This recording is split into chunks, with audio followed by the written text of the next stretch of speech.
नमस्कार. आयरा क्रिएशन आणि गॅलेक्सी इन्मा systems and services private limited Pune यांच्या वतीने मी अशोक कृष्णाजी नाईक आपल्या सगळ्यांचं मनःपूर्वक स्वागत करतो. या दोन्ही कंपन्यांच्या माध्यमातून सहकारातील मोती ही स्वतंत्र मालिका समाजासमोर सादर करीत आहोत. या मालिकेमध्ये सहकारी बँकांचे आणि पतसंस्थांचे संचालक, अध्यक्ष, मुख्य कार्यकारी अधिकारी यांच्या मुलाखती सादर करण्यात येतील. या मुलाखतीमधून प्रेरणा घेऊन अधिकात अधिक मंडळींनी सहकार क्षेत्राशी जुडलं जावं, हा सगळा यामागचा हेतू आहे. त्यामुळे आपण ही मालिका निर्माण करीत आहोत.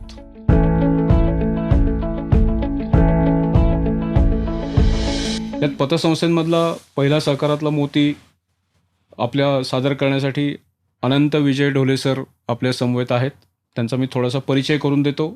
दुले चांदगाव, तालुका पाथर्डी, जिल्हा अहिल्यानगर इथे राहतात. शिक्षण BA झालं आहे. DBF diploma in banking finance पूर्ण केलेलं आहे. Diploma in computer hardware and नेटवर्किंगमध्ये काम पूर्ण केलेलं आहे. अत्यंत मध्यमवर्गीय कुटुंबात जन्म झालेला आहे. वडील माध्यमिक शिक्षक होते. 10वीपर्यंतचे शिक्षण भानसाविरा, तालुका नेवासा, जिल्हा अहिल्यानगर या ठिकाणी झाले. 11वी 12वी new arts commerce and science college Ahilyanagar येथे झाले.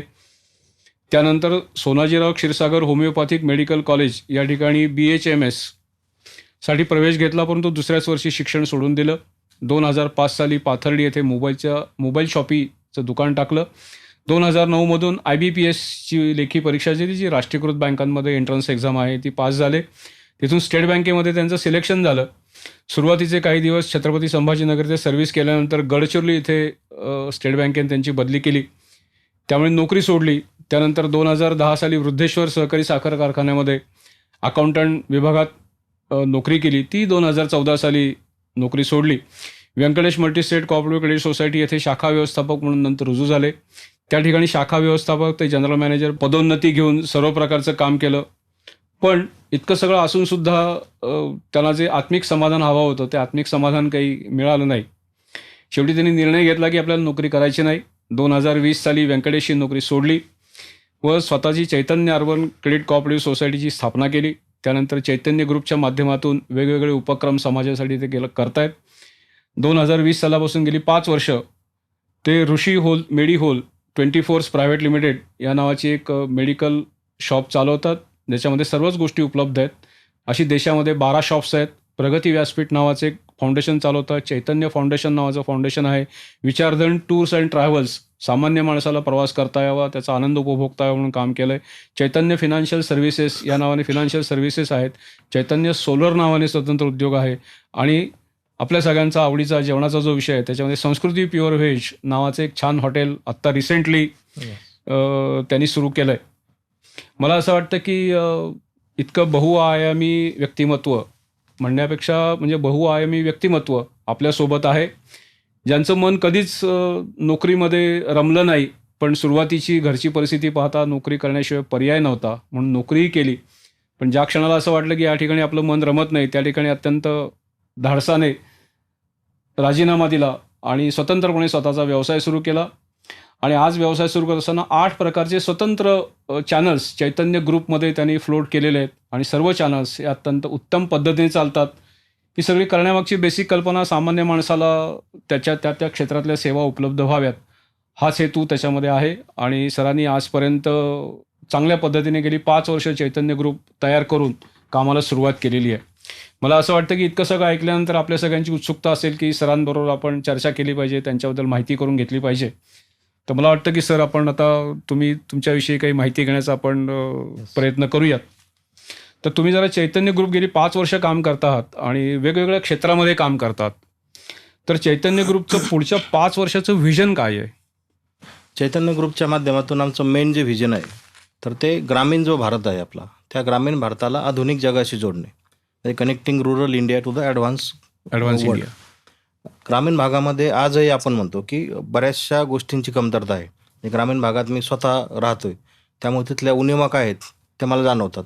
आणि माझी एक सवय आहे की ग्रामीण भागामध्ये जे काय उणिवा आहेत त्याच्यावरती मी कुठंतरी बिझनेस शोधण्याचा प्रयत्न करतो, जेणेकरून काय होतं की त्या ग्रामीण भागातील लोकांची गरजही भागली जाते आणि आपलं एक नवीन स्टार्टअप सुरू होतं. बरोबर. आणि त्याचा फायदा असा होतो सर की डे 1 पासून तो बिझनेस चालतो. बरोबर. म्हणजे उदाहरणार्थ कोरोनाच्या काळामध्ये आपण बघितलं की मेडिकल सर्व्हिसेसला खूप प्रॉब्लेम ग्रामीण भागामध्ये झाले आणि फार्मसी स्टोअर्स जे होते तर ते संध्याकाळी 6-7 नंतर बंद व्हायचे. आणि ज्यावेळेस ही परिस्थिती आपण सर्वांनी अनुभवली आणि विशेषतः ग्रामीण भागामध्ये आम्ही ती अधिक तीव्रतेने एकदम ती जाणवली आम्हाला. बरोबर. त्यातून एक कल्पना सुचली की मेट्रोपॉलिटन सिटीमध्ये ज्या पद्धतीने 24 तास चालणारे मेडिकल स्टोअर्स आहेत त्या पद्धतीने ग्रामीण भागात का असू नये, बरोबर. जेणेकरून एक नवीन स्टार्टअप आपला चालू होऊ शकतो आणि ग्रामीण भागातील जनतेला ते जे मेडिसिन्स वगैरे लागतात इमर्जन्सीला ते पण उपलब्ध होऊ शकतील. म्हणून मी आमच्या टीमसमोर ती कल्पना मांडली आणि सगळ्यांनी त्याला होकार दिला आणि 2021ला ऑगस्ट 2021ला आम्ही पहिलं स्टोअर पाथर्डी येथे सुरू केलं. वा. आणि मला सांगायला आनंद वाटतो सर की आजपर्यंत आम्ही जवळजवळ 25 लोकांचे प्राण हे मेडिकल स्टोअर चालू असल्यामुळे वाचले. वा वा वा. म्हणजे हार्ट अटॅक आलेले जे पेशंट होते बरोबर. त्या पेशंटचे प्राण त्यांना वेळेला ते औषध भेटलं, ते इंजेक्शन भेटलं, बरोबर. त्यामुळे त्यांचे प्राण आम्ही त्या ठिकाणी वाचवू शकलो. ह्या पद्धतीनेच आम्ही प्रत्येक बिझनेस चालू केला आणि तो आता सक्षमपणे वाढवायचा रन प्रयत्न करत आहोत, बरोबर. आवडत आहोत.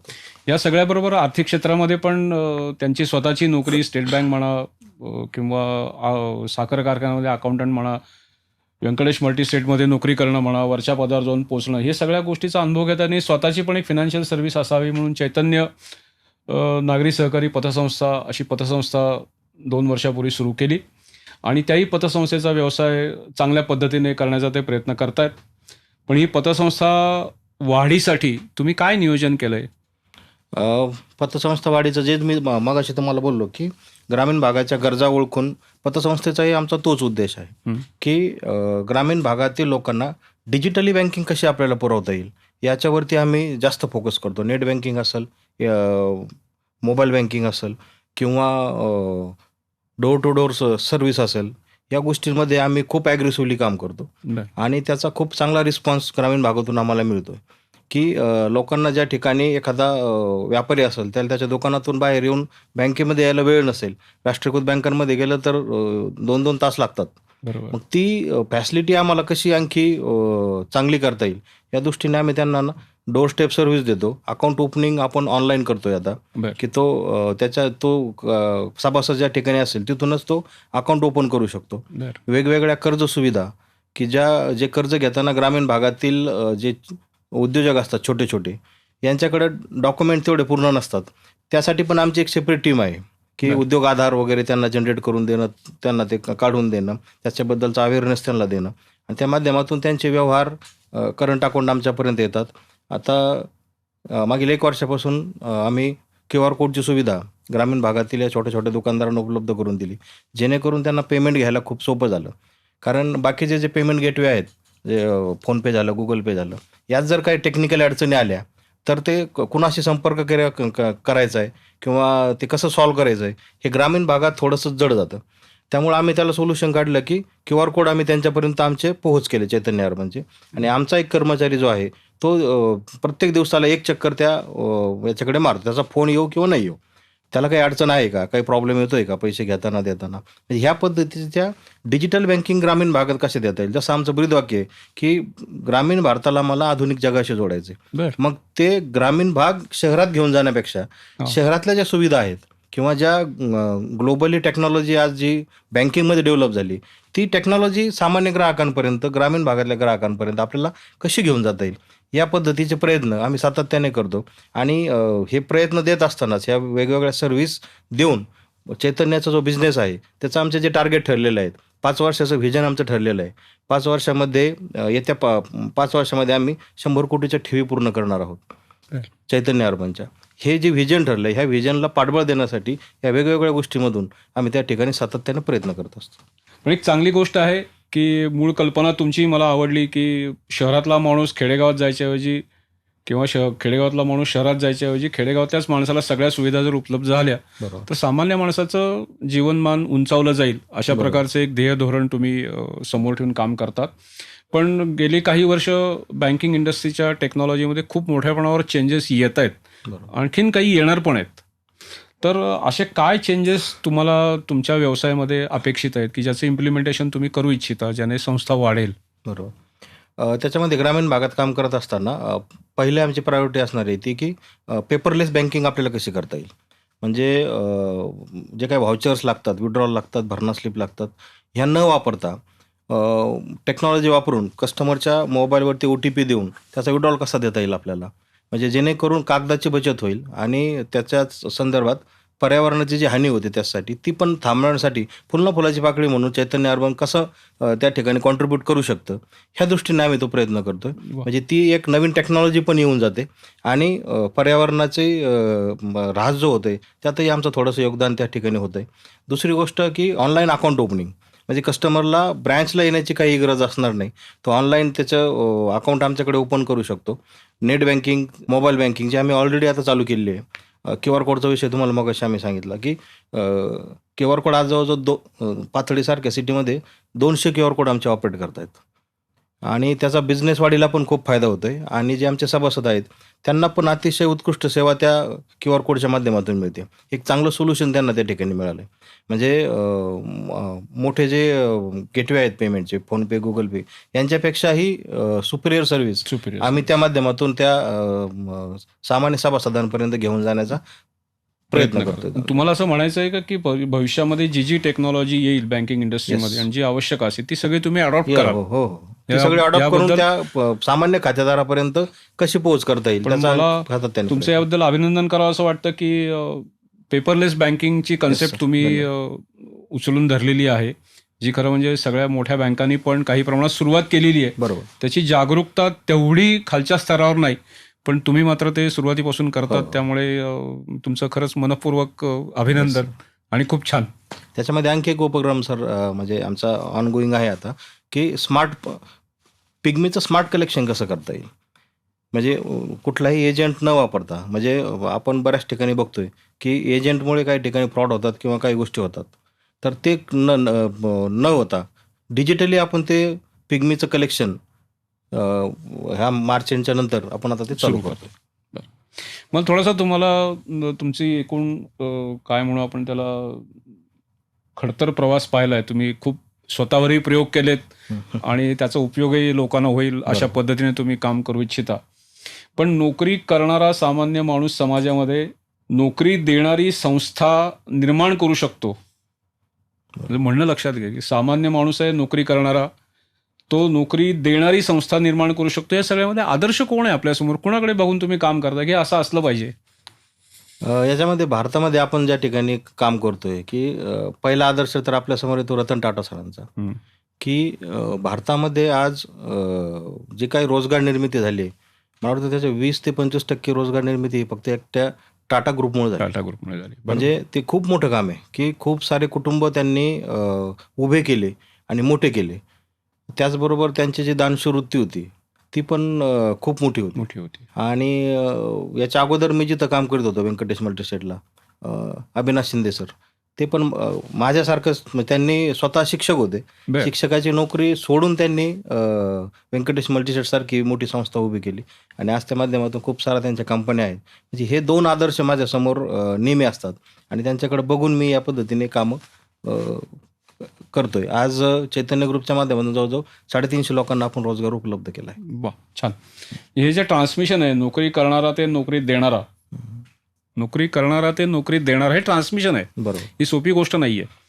पण हा अशी व्यक्ती किंवा असं काम समाजाला कसं आदर्श ठरू शकतं असं तुमचं मत आहे? किंवा नाही, थोडंसं ग्रामीण भागामध्ये लोकांची मानसिकता बदलणं खूप गरजेचं आहे. शहरामध्ये बऱ्यापैकी ही गोष्ट आता लोकांना कळायला लागली, परंतु ग्रामीण भागामध्ये आणि त्यातल्या त्यात आमचा जो भाग आहे हा पूर्ण दुष्काळी भाग आहे आणि लोकांच्या डोक्यामध्ये पक्क बसलं की नोकरी करणं हा एकच मार्ग आहे आणि तोच केला पाहिजे. बरोबर. म्हणजे शेतीवरही विविध प्रयोग करून इस्रायलसारखा देश जिथं एक थेंबही पावसाचा पडत नाही तरी पण शेतीमध्ये आज ते जगात अग्रेसर आहे. अग्रेसर आहे. बरोबर. म्हणजे त्या नवीन टेक्नॉलॉजी वापरून पण शेती करता येते.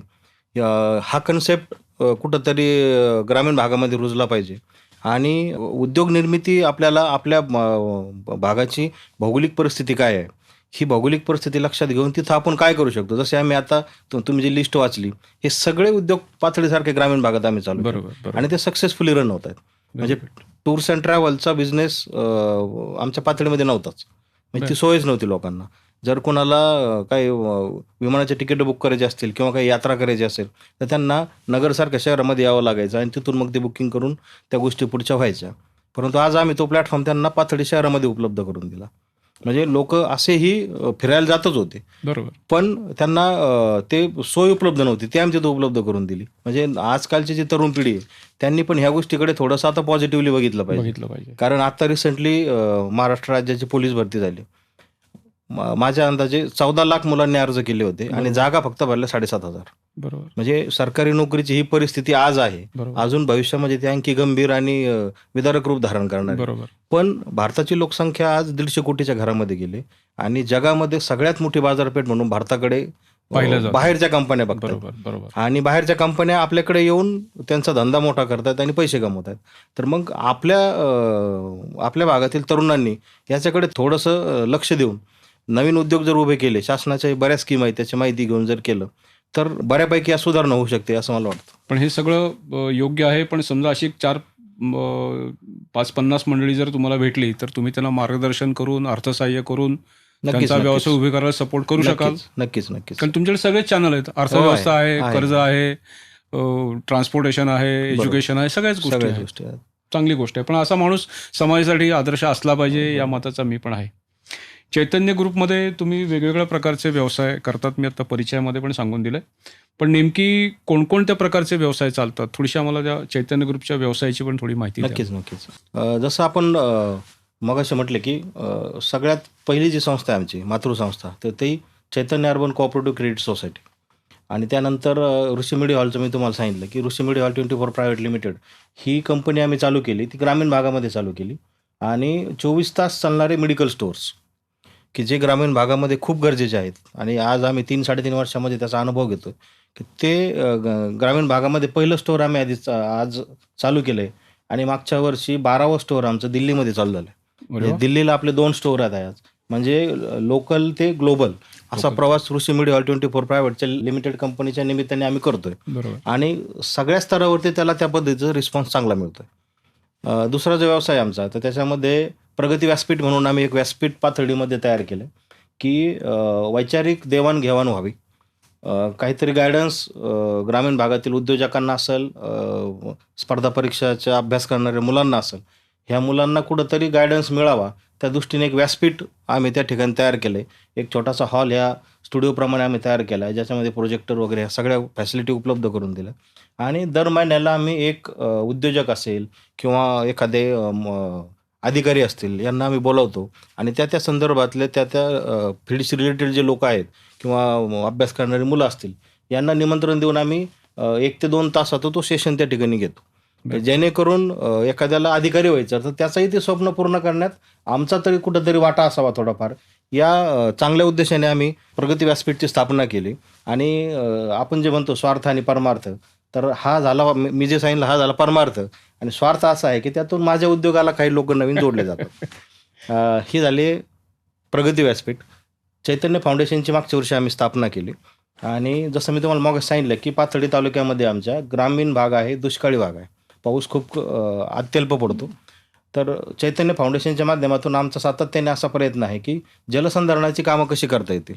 जे दुर्गम भाग आहेत किंवा ज्या ठिकाणी पाण्याचा खूपच तुटवडा आहे, सोर्स नाही, तर अशा ठिकाणी बऱ्याचशा मोठमोठ्या कंपन्यांशी माझे कॉन्टॅक्ट झाले की त्या कंपन्यांच्या CSR फंडातून थोडाफार निधी आपल्या फाउंडेशनला घेऊन तो जलसंधारणाच्या कामाला कसा युटिलाइज करता येईल त्या पद्धतीचं काम आम्ही चैतन्य फाउंडेशनच्या माध्यमातून करतोय. आणि येत्या उन्हाळ्यामध्ये त्यातलं एखादं काम तरी आम्ही मार्गी लावू या पद्धतीनं त्याच्यामध्ये आम्ही काम करतोय. त्यानंतर चैतन्य फायनान्शियल सर्व्हिसेस म्हणून आपली एक कंपनी आहे की जिथं आपण 70 ते 72 बँका NBFC यांना टाईप आहोत आणि त्या माध्यमातून आम्ही इंडस्ट्रियल लोन वाटतो. त्या बँकांथ्रू इंडस्ट्रियल लोन वाटतो आणि दर महिन्याला नियर अबाउट 2.5-3 कोटी रुपये लोन आम्ही त्या ठिकाणी वाटतो. आणि त्या माध्यमातून नवीन उद्योगांना लोन उपलब्ध करून देता येते. ग्रामीण भागातील काही चांगले उद्योजक असतील तर त्यांनाही पाठबळ आम्हाला देता येते त्या माध्यमातून.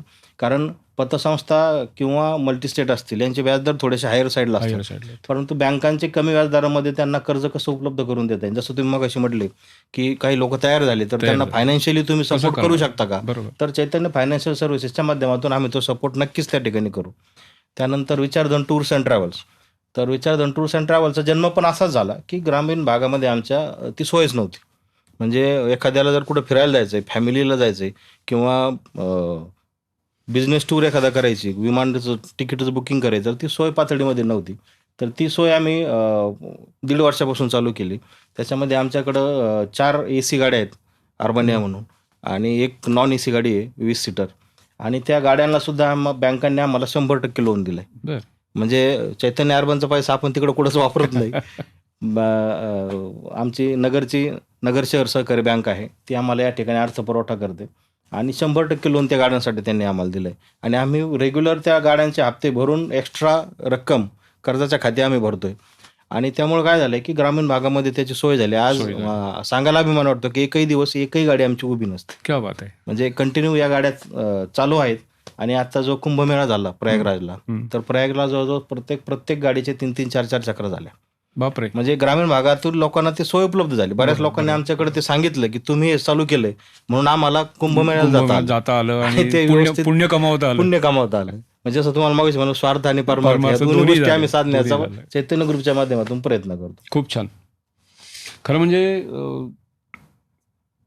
आपली चर्चा आणि तुमचा सगळा परिचय हा सगळा स्ट्रगलयुक्त, इतकं इझी गोष्टी नाही. अवेलेबल नाही आहेत. म्हणजे कोणाला इतकं स्ट्रगल करून उभं राहणं आणि पुन्हा पाय रोवून समाजासाठी काम करणं असं इतकं सोपं नाही आहे. तरीसुद्धा तुम्ही या सगळ्याच्यात आहात, खूप काम करता आहात, वेळ मिळत नाही आहे, बुकिंग खूप आहे. मग या सगळ्याचं श्रेय कुणाला द्याल? हे सगळं कुणाला श्रेय द्याल? नाही, हे सगळं 5 वर्षापासूनचा विषय आपण बोलतोय आता. हो.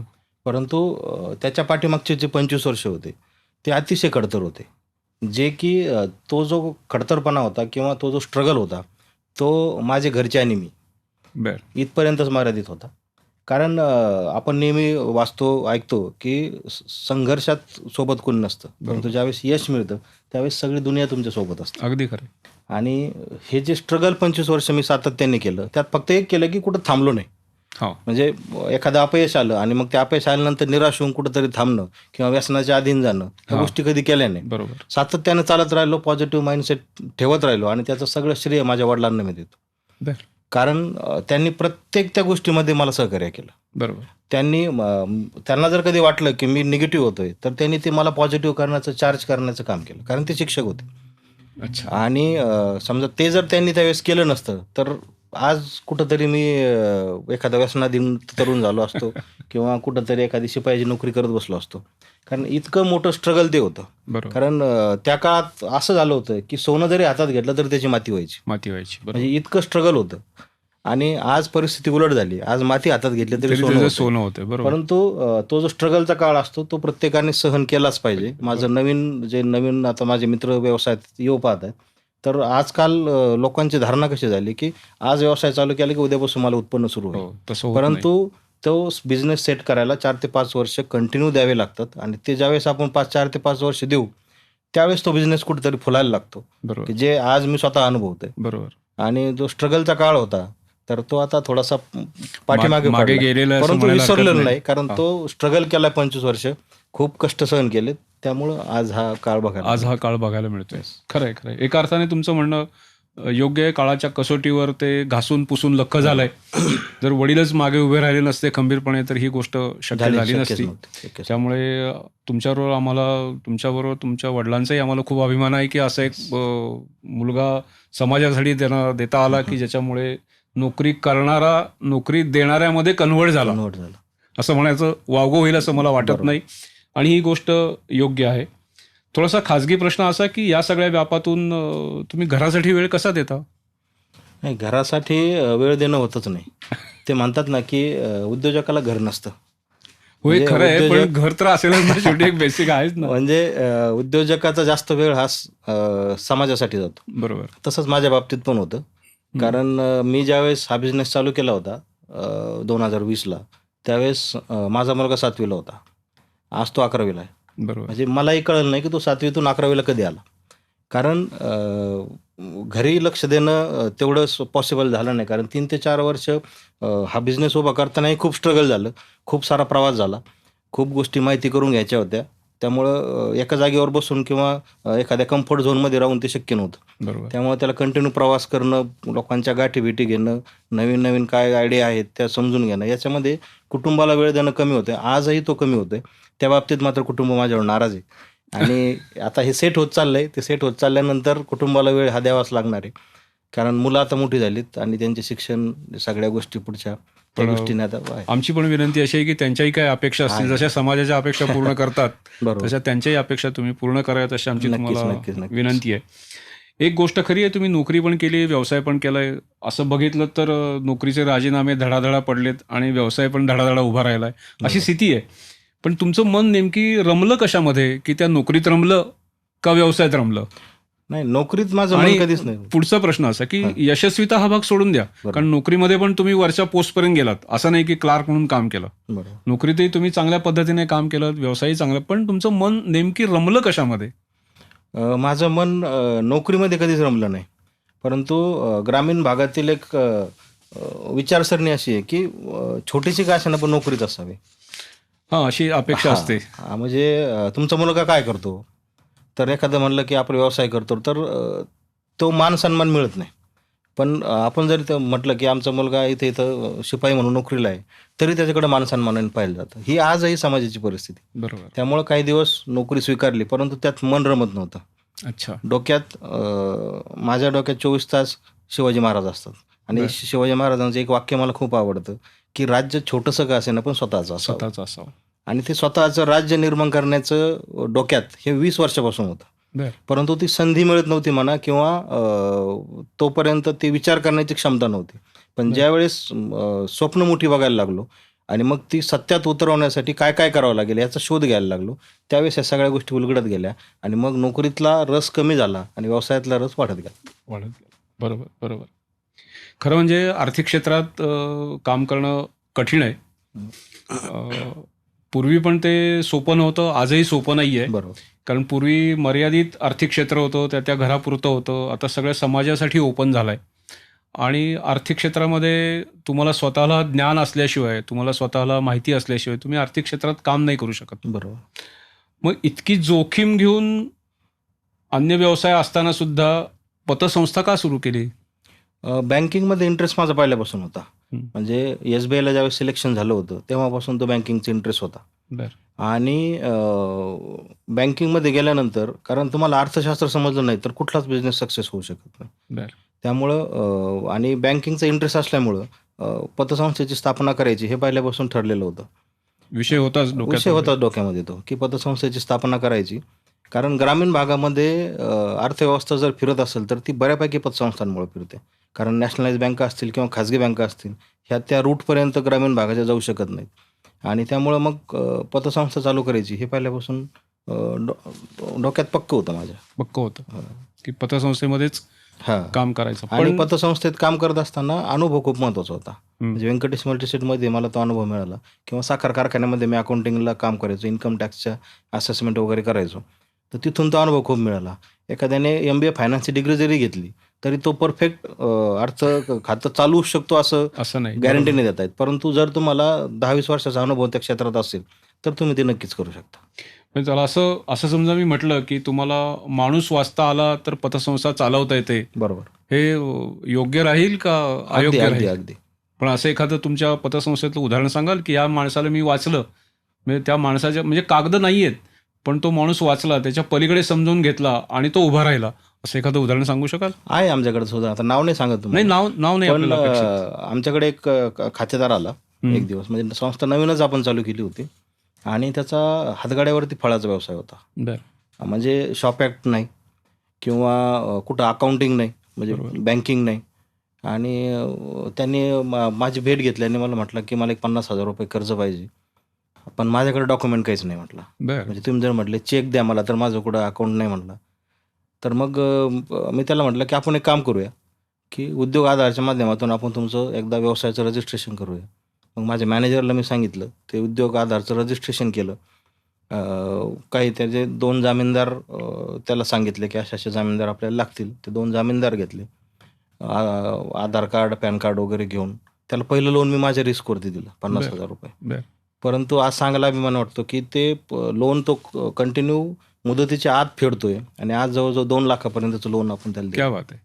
म्हणजे असं म्हणता येईल की ज्याची पत त्याची नाही genuinity आपल्याला कळाली होती. ज्याची पत नाही त्याची तुम्ही पत निर्माण पद केली, निर्माण करतो म्हणूनच पतसंस्था. यासाठी पतसंस्था काढली. बरोबर. तुमच्या बोलण्यामध्ये आता विषय असा आला की मॅक्सिमम लोकांची इच्छा अशी आहे की छोटी का होईना पण नोकरी हवी, व्यवसाय करायचा नाही, धाडस बरोबर. नाहीये. तर अशा सगळ्या तरुणांबद्दल तुमचं मत काय आहे किंवा तुम्ही त्यांना काय सांगाल? नाही, व्यवसायासाठी सगळ्यात महत्त्वाचा विषय आहे की तुमचा माइंडसेट व्यवसायाचा पाहिजे. बरोबर. म्हणजे व्यवसायाचा माइंडसेट म्हणजे काय सांगता येईल आपल्याला थोडक्यात की व्यवसाय करण्यासाठी पहिली गोष्ट लागते ती म्हणजे रिस्क घेतली नाही तर तुम्ही व्यवसाय करूच शकत नाही.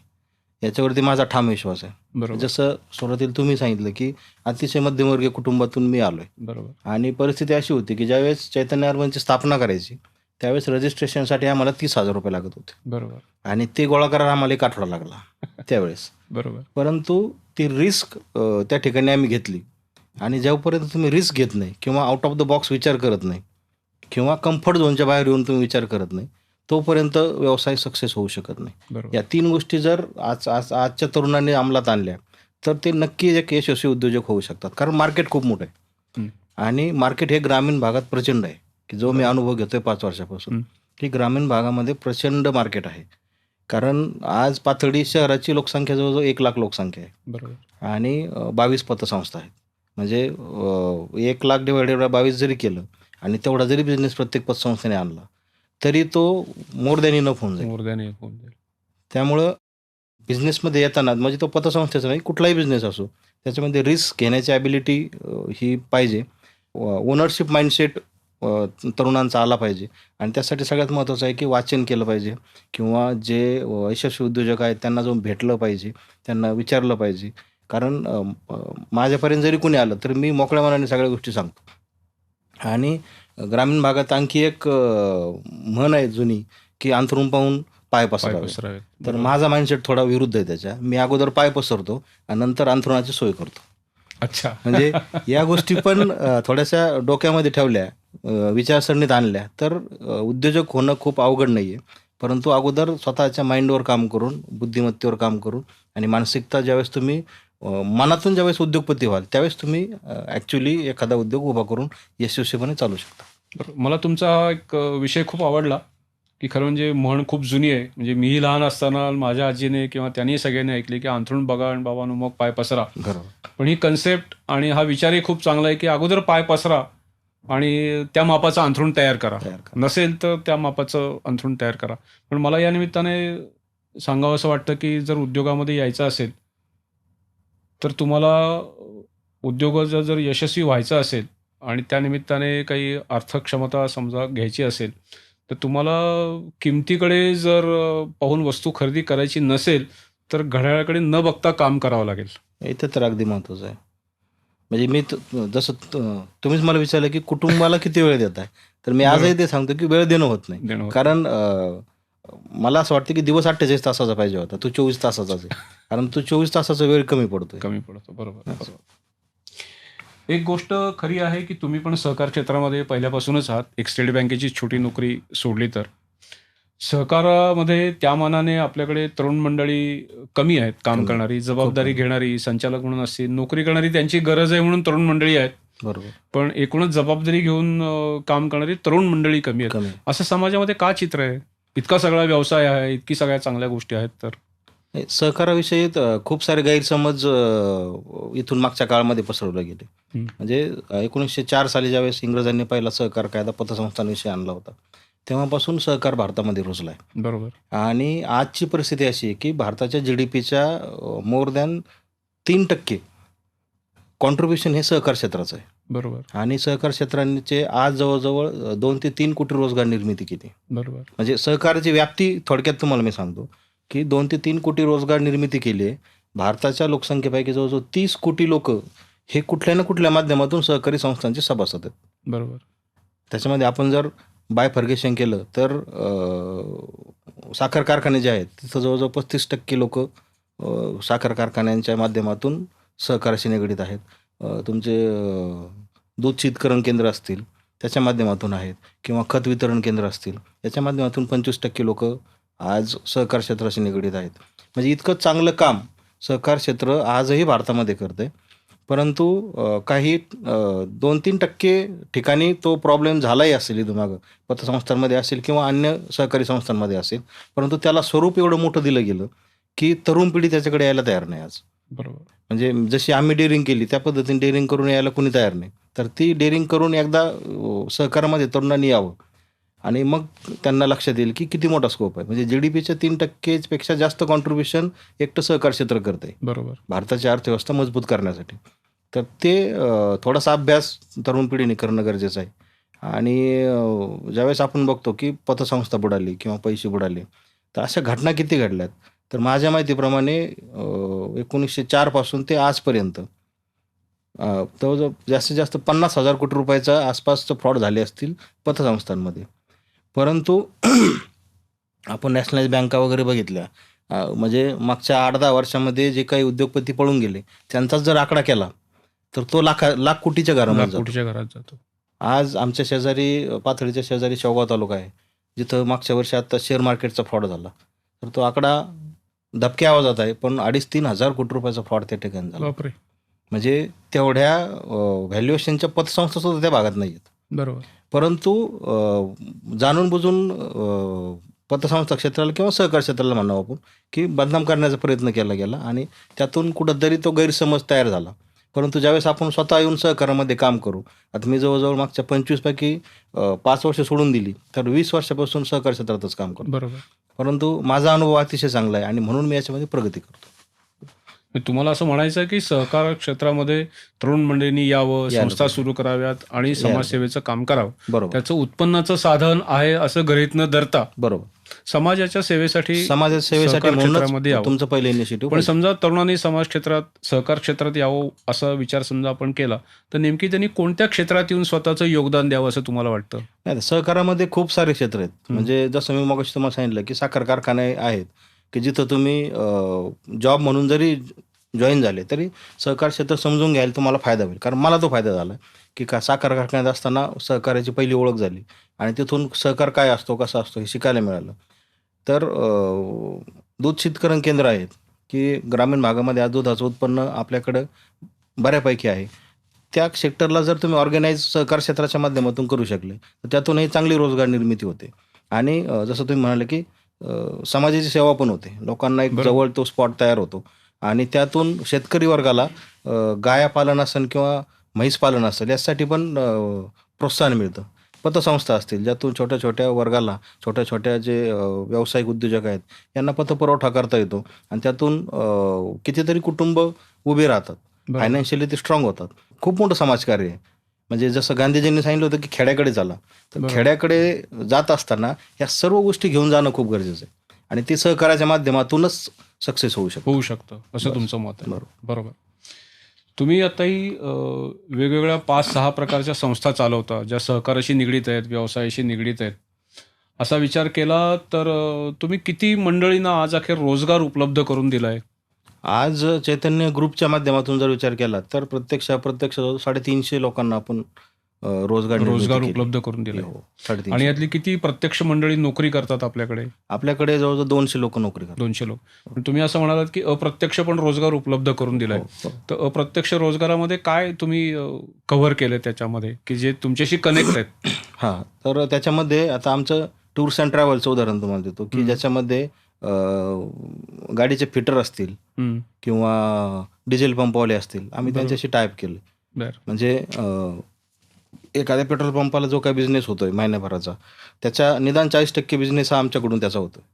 त्याच्यानंतर काही गवंडी असतील, काही सुतार असतील, ऋषी मेडी हॉलचं ज्यावेळेस शॉप आम्हाला चालू करायचं आहे त्यावेळेस फर्निचर करायला जे काही कारागीर असतात ते पण आम्ही टाईप करून ठेवले. म्हणजे त्या सातत्याने त्या लोकांना जर आपण रोजगार दिला तर ते जेन्युइनली आपल्यासोबत काम करतात आणि पुन्हा पुन्हा त्यांना ते स्ट्रक्चर समजून सांगायची गरज नसते. बरोबर. त्यामुळे त्यांना तो एक परमनंट बिझनेसच्या माध्यमातून आपण रोजगार उपलब्ध करून दिला. अच्छा. तुम्हालाही माहिती आहे की या वर्षीचं सहकारी वर्ष हे आंतरराष्ट्रीय सहकारी वर्ष म्हणून सगळ्या जगभर साजरं केलं जात आहे. तर या निमित्ताने पतसंस्थेमध्ये किंवा पाथर्डीमध्ये काही विशेष उपक्रम करण्याचा मानस आहे का? काही केलं आहे का? त्याच्याबद्दल अजून तसा विचार नाही केला. हं. परंतु जसं आपला आत्ता विषय झाला, की तरुणांमध्ये सहकाराबद्दल अवेअरनेस आला पाहिजे. तर त्याच्यासाठी काही कॅम्पेन घेण्याचं आमचं नियोजन आहे. बरं. तर ते तुमच्यासारखे काही तज्ज्ञ लोकांचं मार्गदर्शन घेऊन त्याच्यामध्ये आम्ही पाथर्डीसारख्या ग्रामीण भागामध्ये सहकार कसा वाढवता येईल, त्या माध्यमातून आम्ही नक्कीच यावर्षी प्रयत्न करणार. पण याचा संधी तुम्ही घेणार आहात. आंतरराष्ट्रीय हो, सहकारी हो. वर्षाची संधी घेऊन तुम्ही हा विषय पूर्ण करणार आहात. करणार. बरोबर. बरं. आपल्या पतसंस्थेमध्ये कर्मचारी वर्ग पण आहेत. त्यांचा व्यवसाय पण चालू आहे. पतसंस्थेचा व्यवसाय चालू आहे. बरोबर. तर कर्मचाऱ्यांची काळजी आपण कशाप्रकारे घेता? कर्मचाऱ्यांची काळजी म्हणजे प्रत्येकाचा आम्ही 10-10 लाख रुपयाचा इन्शुरन्स उतरवलेला आहे. बरं. त्याच्यानंतर काही आजारी वगैरे पडले, काही झालं, तर त्याच्यामध्ये आम्ही कर्मचारी फंड एक वेगळा केलेला आहे. बरं. तर त्याच्यामधून आम्ही त्या कर्मचाऱ्यांना सहकार्य करतो. म्हणजे आत्ता मागच्या महिन्यातच आमच्या एका कर्मचाऱ्याचा ॲक्सिडेंट झाला होता. तर त्याच्या हॉस्पिटलला जवळजवळ 50,000 रुपये त्याला खर्च खर्च आला. आला. तर तो या फंडच्या माध्यमातून तो खर्च आम्हाला त्याचा भागवता आला आणि त्याला तो ताण आला नाही, आर्थिक ताण आला नाही. आणि जर कर्मचाऱ्याला आर्थिक ताण आला नाही, तर तो पूर्ण क्षमतेने काम करतो. पूर्ण क्षमतेने काम करतो. बरं. आणि त्यासोबत आम्ही काही हेल्थ कॅम्पेन वगैरे त्यांच्यासाठी करतो, बरं. कर्मचाऱ्यांसाठी. आणि पुढचा मानस असा आहे की त्यांच्या घरच्यांसाठी पण आपण ते करणार आहे. म्हणजे त्याची जी फॅमिली आहे ती पण कुठंतरी सिक्युअर झाली पाहिजे. आणि त्यांचा हेल्थ इन्शुरन्स पण आपण आता काढतो. काढतात. म्हणजे केवळ कर्मचारीच नाही तर त्यांची फॅमिली पण फॅमिली पण तुमच्याबरोबर आपण कव्हर तुम्ही जोडून घेतलेली आहे. हो. त्यामुळे कर्मचाऱ्यांची तीर्थक्षेत्रांची त्यांच्या घरच्यांना एक यात्रा करता यावी.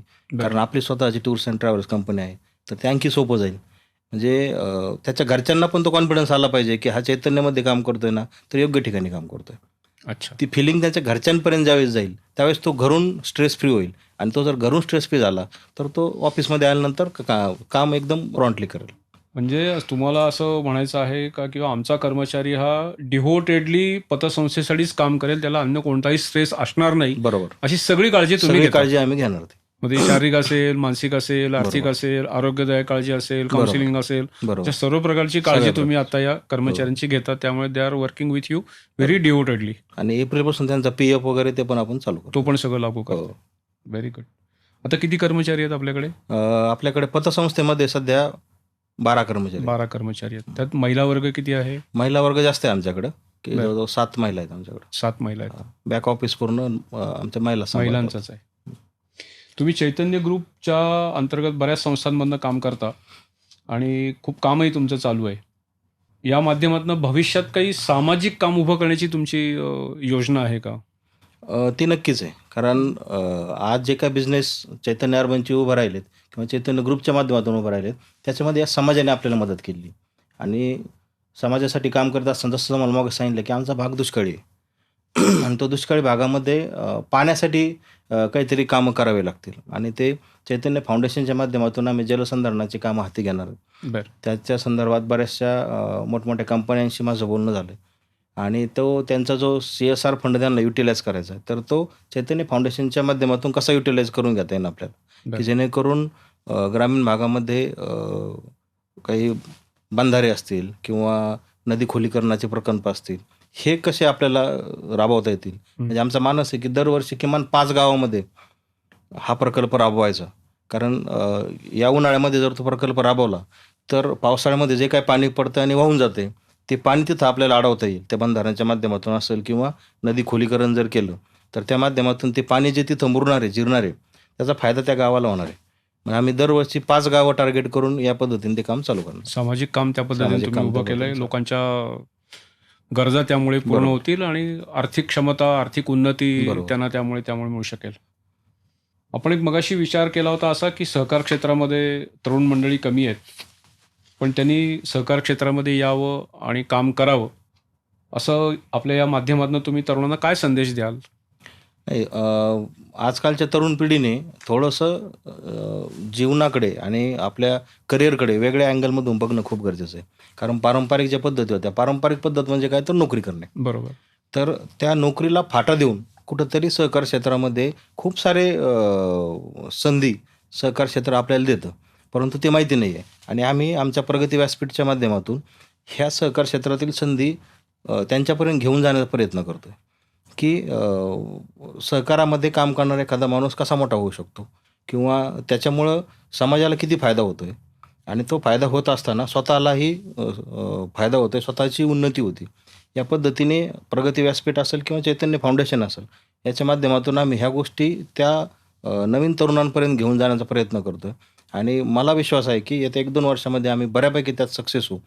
आणि आजच पाथर्डीसारख्या शहरामध्ये ज्यावेळेस चैतन्य ग्रुप हे सगळे व्यवसाय चालू करत आहे, तर त्या माध्यमातून एक अटेन्शन पण या तरुणांचं आता थोडं थोडं व्हायला लागलं चैतन्य ग्रुपकडं, की एक सहकारात काम करणारा माणूस की जो आज ह्या लेवलला येऊन काम करतोय, तर ते करू शकतात तर आपण का नाही का करू नाही शकत? करायचं? आणि एक छोटासा माइंडसेट असावा माणसा, की रतन टाटा खूप मोठे उद्योजक होते.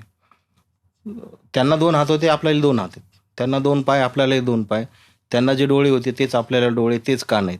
मग ते करू शकतात तर आपण का आपण नाही? का नाही करू शकत? फक्त 2 कानाच्या मधला जो मेंदू आहे तो वापरला की ते काम होऊन सोपं जाईल. होईल. बरोबर. परंतु हे मी जे सुरुवातीला तुम्हाला सांगितलं की विचारसरणी त्या पद्धतीने करणं खूप महत्त्वाचं आहे आणि त्या विचारसरणीवर काम करण्याचा आम्ही प्रयत्न करतो. पण तुम्हाला असं म्हणायचं की तरुणांनी स्वतःचे विचार बदलावेत, स्वतःचा बरोबर. आत्मविश्वास वाढवावा बरोबर. आणि सहकारामध्ये यावं सहकार्यामध्ये आणि काय म्हणून प्रतिष्ठा प्राप्त करून प्रतिष्ठा घ्यावी प्राप्त असं तुम्हाला संदेश द्यायचा आहे या बरोबर. निमित्ताने.